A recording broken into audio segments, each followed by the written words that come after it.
A very good afternoon to one and all. Today I'll be presenting about the assessment of visible aerosol generation during phacoemulsification. I have no financial interest in this study. In the middle of this pandemic, SARS-CoV-2 virus has been isolated from the human tears and conjunctival secretions. Thus, valid concerns arise about the risk of aerosolization during phacoemulsification, which comprises the largest volume of surgeries in ophthalmic practice. Bioaerosols carry a risk of infection to the surgeon, theatre staff, as well as to the patients entering the theatre space afterwards. The presence of SARS-CoV-2 viral RNA was detected in even aqueous of the anterior chamber in a study by LNH Ku et al., which confirms its presence beyond the blood-ocular barrier. Therefore, the risk is manifold. The objective of this study is to assess the production of visible aerosol generation during clear corneal phacoemulsification surgery. It was a cross-sectional type of study conducted in Cuttack, Orissa, on 20 eyes of 20 patients between 50 to 80 years of age with cataract causing impairment of vision.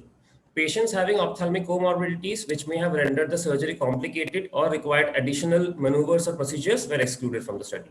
All patients were screened by RT-PCR for COVID-19 and informed consent was taken. All surgeries were performed by the same surgeon using a standardized technique.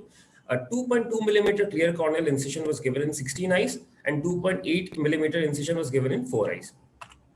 The instruments used were AMO Sovereign Compact Ellipse Phaco machine, which uses a peristaltic mode of pump with a 20 gauge tip with sleeve, and visible aerosol production was recorded using a Canon camera with a zoom lens.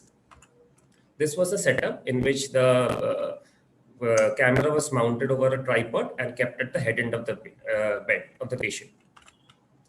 Coming to the results, in this study, 60% of the patients were males and 40% were females. As mentioned earlier, the incision size was 60. In 16 patients, the incision size was 2.2 millimeter, and in 4 patients, incision size was 2.8 millimeter. Coming to the aerosol production, when 2.2 millimeter incision was given, there was no aerosol production. And when dynamic phaco was performed with movement of the tip towards the corneal wound edge, there was also no aerosol production that was visualized. But when 2.8 millimeter incision was given, it was found that aerosol was produced in 50% of the cases, that is 2 out of the 4 people. And when dynamic phacoemulsification was performed with movement of the tip towards the edge of the corneal wound, we found that aerosol was produced in 3 of the 4 cases, and in 1 case showed slow leak from the wound edge. Varying levels of corneal moisture, varying level of moisture was used by putting balanced salt solution over the wound, but aerosol generation was unrelated to corneal wetting. Visible aerosol production was, however, abolished when HPMC 2% was used to coat the corneal wound, and this effect lasted for approximately 30 seconds.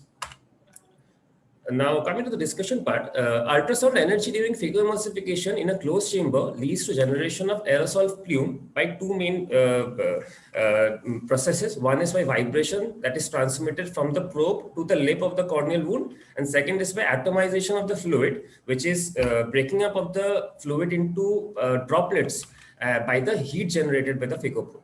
These aerosols could be ultrafine, fine, or coarse, depending on the size, and under illumination, they scatter light by reflection, refraction, or diffraction of the radiant beam. Visible aerosol was mainly produced when the incision size was 2.8 millimeter and when continuous phacoemulsification was performed in a dynamic fashion. HPMC was found to abolish the formation of generation of visible aerosol by coating the corneal wound and the phacoprobe, thus acting as a barrier to the aerosol formation and dispersion.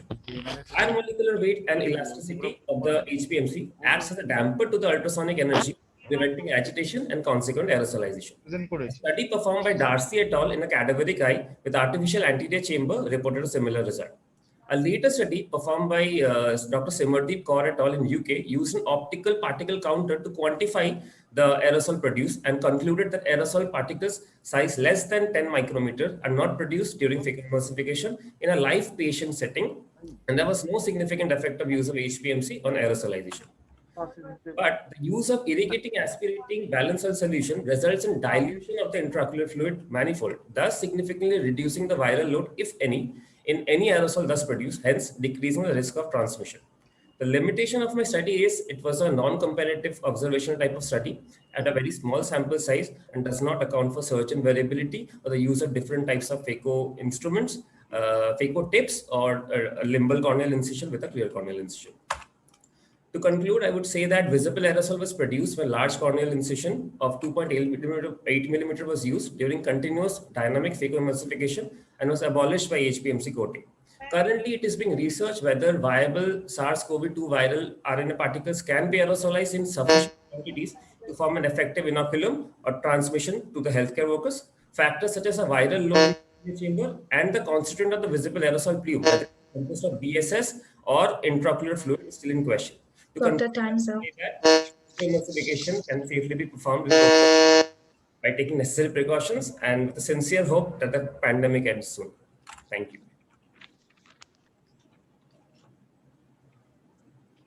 The only thing I wanted to know was why only 4 cases were taken with 2.8 mm.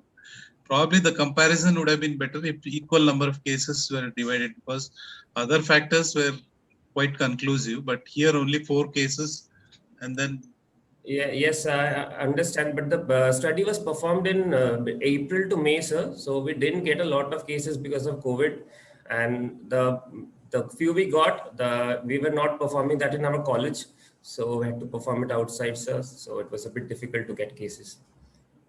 I have an issue with one of your earlier slides, Dr. Subodip. You said you have used a 20 gauge tip to produce 2.2 millimeter sections. My understanding says that with a Suverin compact, if you are to attach a 2.2 sleeve, you should be using a 21 gauge tip.